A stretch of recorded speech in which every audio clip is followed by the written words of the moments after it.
खबरों में आगे बढ़ेंगे। उधर हरियाणा लोक सेवा आयोग की अंग्रेजी असिस्टेंट प्रोफेसर भर्ती प्रक्रिया पर अभ्यर्थियों ने सवाल उठाए हैं।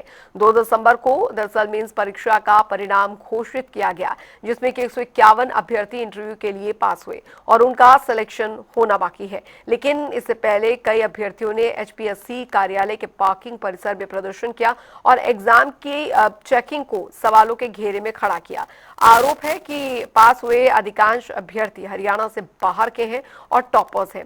गोल्ड मेडलिस्ट और नीट जेआरएफ पास अभ्यर्थियों को फेल कर दिया गया है। अभ्यर्थियों ने एग्जाम शीट और डिटेल रिजल्ट दिखाने की मांग की है। हरियाणा लोक सेवा आयोग ने 2 दिसंबर को इंग्लिश के लिए असिस्टेंट प्रोफेसर की जो भर्ती है उसकी मेंस का रिजल्ट डिक्लेयर किया है, लेकिन रिजल्ट जारी होने के बाद विवाद खड़ा हो गया, चूंकि अभ्यर्थी जो है वो इसमें पारदर्शिता पर सवाल उठा रहे हैं। आज काफ़ी संख्या में अभ्यर्थी जो हैं वो हरियाणा लोक सेवा आयोग के कार्यालय के बाहर जुटे हैं।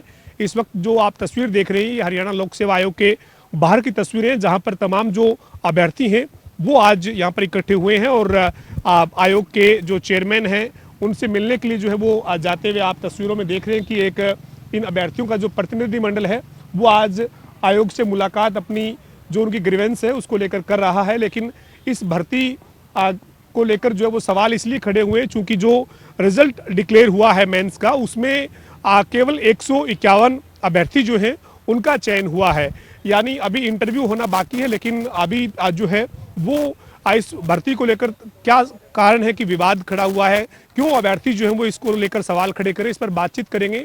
तमाम जो अभ्यर्थी हैं वो आज हरियाणा लोक सेवा आयोग के बाहर जुटे हैं और 2 दिसंबर को ये मेंस का रिजल्ट डिक्लेयर हुआ है। हालांकि अभी इंटरव्यू की प्रक्रिया बाकी है। आप क्यों इस तरीके से आपको यहाँ पर एकजुट होना पड़ा, किस लिए आपको यहाँ पर पहुंचना पड़ा? चूंकि रिजल्ट 2 दिसंबर को डिक्लेयर हुआ है, अभी इंटरव्यू होने, लेकिन इस भर्ती पर विवाद क्यों है? सर, एक तो ना ये भर्ती 1 साल पहले निकली, टोटल 26 सब्जेक्ट्स की भर्ती थी। जिस भी सब्जेक्ट का रिजल्ट आया हर एक सब्जेक्ट में जितनी टोटल पोस्ट थी उससे कम बच्चे पास किए इन्होंने, कुछ सब्जेक्ट्स को छोड़ के। ऐसा क्या हो रहा है कि हरियाणा में बच्चे पास ही नहीं हो पा रहे। तो इंग्लिश में 613 पोस्ट थी और 613 पोस्ट थी तो उसके हिसाब से डबल मतलब 1226 बच्चे इन्होंने लेने थे, लेकिन पास किए सिर्फ 151। मतलब उसमें भी 151 में से मुश्किल से 15-20 बच्चे हरियाणा के, बाकी सारे बच्चे आउट ऑफ हरियाणा है। इसका मतलब हरियाणा में बच्चे 35% मार्क्स लेने के लायक भी नहीं है। एचपीएससी ये कहना चाह रही है और हम इस बात को मानने को तैयार नहीं है, क्योंकि हमने नेट किया है, जेआरएफ किया, अभी मैं पीएचडी कर रहा हूँ, एमए की है, बीए की, और सारी चीजें हमने पास की हैं, तभी यहाँ तक पहुंचे। उसके बाद हम एग्जाम में पहुंचे, उसके बावजूद एचपीएससी करेगी आप पास ही नहीं हो सकते। हमें लगता है कि हमें इंटेंशनली फेल किया गया। और उसके बाद ट्रांसपेरेंसी का मामला है, ये कह रहे हैं कि हम बहुत ट्रांसपेरेंट सिस्टम है और बहुत ट्रांसपेरेंसी से हम एग्जाम ऑर्गेनाइज कर रहे हैं, लेकिन हो कह रहा है ना तो आंसर शीट दिखा रहे हैं। अभी जो रिजल्ट आया सारे बच्चों के 2143 टोटल बच्चे बैठे थे एग्जाम में, उनके मार्क्स भी नहीं दिखाए किसके कितने हैं। मेरे को नहीं पता मेरे मार्क्स कितने थे, यहाँ जितने किसी को नहीं पता इनके मार्क्स कितने थे। सिर्फ ये बताया कि ये 151 स्टूडेंट्स है और ये पास हुए, बस। तो ये 151 स्टूडेंट पास हुए हैं, आप लोग सवाल खड़े कर रहे हैं। क्या रिजल्ट आपने इससे पहले मुलाकात की है, आयोग से बातचीत रखी हो, आपके साथियों ने कोई मिले हो, क्या कहा गया, जवाब क्या है? जी बिल्कुल, हम लोग परसों हम लोग उनसे बातचीत करके गए हैं यहाँ से। एक हम लोगों ने रिसीविंग भी ली है उनसे, बट हमें कोई सेटिस्फाइड आंसर नहीं मिला है। ना हमें आंसर शीट के रिलेटेड कोई आंसर मिला है, ना ही कोई मास्टर आंसर की के लिए मिला है, ना ही ये कैसे 151 का सिलेक्शन हुआ है, ना हमें ये पता है, ना ही उन्होंने चेकिंग के प्रोसेस का कुछ भी जिक्र किया है। वो कहते हैं ना हम जिस मुहिम पे हम लोग काम कर रहे हैं ना वो आप लोगों को यूनिवर्सिटी से पूछनी चाहिए, क्योंकि वो एलिजिबल नहीं है आप लोगों को आगे बढ़ाने के लिए। अब यूनिवर्सिटीज पे बात आती है तो हम सारा भविष्य हम सब के आप सबके सामने खड़ा है। आपका फ्यूचर जिसे कुछ भी लिखना नहीं आ रहा है, ये एक बहुत बड़ी शर्म की बात है हम सब के लिए और सारी उस यूनिवर्सिटीज के प्रोफेसर्स के लिए भी, जिन लोगों ने हमें आज तक जी जान लगा के पढ़ाया है। और हमारी उम्मीद इस सरकार से ही नहीं, एचपीएससी के सामने भी हम लोग इतनी उम्मीद से खड़े हैं कि ये लोग हमारी बात सुने, जबकि हमें अभी तक कोई भी संतुष्टि का आंसर नहीं दिया गया है। ये 151 लोग एलिजिबल 2143 अभ्यर्थी जो हैं वो मेंस में बैठे थे और केवल 151 का चयन होना, विभिन्न कैटेगरी जो है उस कैटेगरी के मुताबिक भी बहुत सारे जो पद है वो तो खाली रहेंगे, क्योंकि 600 के करीब जो है वो ये पद हैं इंग्लिश असिस्टेंट प्रोफेसर के। तो आपने जब बात की तो आपने कहा नहीं कि क्या केवल 151 के आधार क्या है मेरिट में आपका जो आपने चयन किया उसके लिए आपका क्या फार्मूला रहा है, आपने इस पर बात की है? सर, जैसा कि मैम ने बताया कि 613 वैकेंसीज थी, जिसमें से 151 इसलिए इतने कम किए गए हैं क्योंकि इन्होंने मार्किंग जो है इतनी स्ट्रिक्ट कर दी थी, और इन्होंने बोला, और इन्होंने ऊपर से यूनिवर्सिटीज़ पे, हरियाणा एजुकेशन पे, पूरे सिस्टम पे ये आरोप लगाया है हमारे चेयरमैन ने।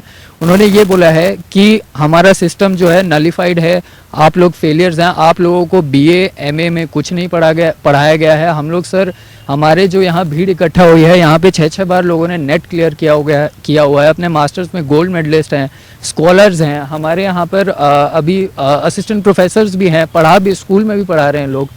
बट सर उन्होंने इस बात का कोई इसको समर्थन ना देते हुए सिर्फ हमें निराशाजनक हमें आंसर्स मिले हुए हैं। आउट ऑफ 151 सर 133 जो सिलेक्शन हुए हैं वो सिर्फ जनरल के हुए हैं। बची हुई 17 seat B8 OSC DSC EWS BCA BCEB category के केवल 17 ही लोग हैं, अलग अलग रिजर्वेशन के जो सिर्फ 17 लोग।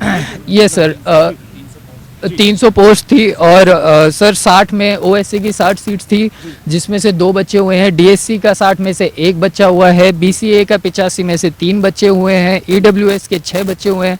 सर बहुत निराशाजनक रिजल्ट्स है। और इवन जनरल में, सॉरी एक और मैं बात ऐड करना चाहूँगा, जो जनरल में 133 बच्चे हुए हैं उसमें से हरियाणा के जो है मिनिमम सर सिर्फ 1% बच्चा हुआ है। सारे बच्चे जो है बाहर के बच्चे हुए हैं सर। तमाम अभ्यर्थियों को आप सुन रहे हैं, लेकिन इसमें एक सवाल ये भी है कि अब आपके पास रास्ता क्या है? चूंकि हरियाणा लोक सेवा आयोग जो है वो ये कह रहा है, जो आप इससे पहले मिले हैं, अब आपके पास विकल्प क्या है? कोई कोर्ट जाने का विकल्प है, या फिर आप आगे कैसे बढ़ेंगे इस पूरे मामले को लेकर? चूंकि 151 का ही जो वो रिजल्ट जो वो डिक्लेयर में वो पास हुए, तो क्या रास्ता है आपके पास? सर आज हम जिस चीज़ के लिए यहाँ गैदर हुए हैं, मेनली वो हमारा उनसे हाँ या ना में जवाब लेना, whether they are going to proceed और रिक्वेस्ट कि हम लोग जो आंसर शीट के लिए डिमांड कर रहे हैं, एक मॉडल आंसर की डिमांड कर रहे हैं, जिस तर्ज पे हम सबका सब्जेक्टिव पेपर चेक किया गया है, वो उस चीज़ पे डिपेंड करता है कि वो हमें किस रास्ते की तरफ मोड़ देते हैं।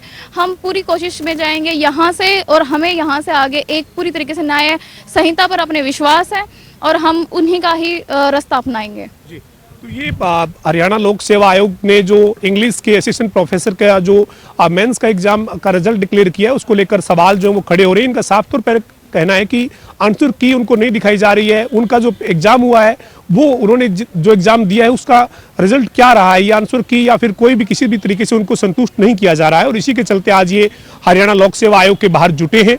इनका ये कहना है कि अगर हरियाणा लोक सेवा आयोग से कोई संतोषजनक जवाब नहीं मिलता है, तो अगला रास्ता जो है वो कोर्ट का होगा, या फिर इनको किस तरीके से अब आगे इस मसले पर बढ़ना है, ये रणनीति बनाकर फैसला करेंगे। लेकिन हरियाणा लोक सेवा आयोग ने जो असिस्टेंट प्रोफेसर इंग्लिश के लिए जो मेंस का एग्जाम का जो रिजल्ट डिक्लेयर किया है, वो विवादों में है। चूंकि 600 से ज्यादा पोस्ट थी और केवल 151 जो अभ्यर्थी हैं वो इसमें पास हुए हैं। हालांकि अभी इंटरव्यू की जो प्रक्रिया है वो बाकी है, लेकिन ये भर्ती जो है वो जरूर सवालों के घेरे में आ गई है। वीडियो जर्नलिस्ट विजेंद्र सिंह के साथ पवन सिंह, जनता टीवी, पंचकुला।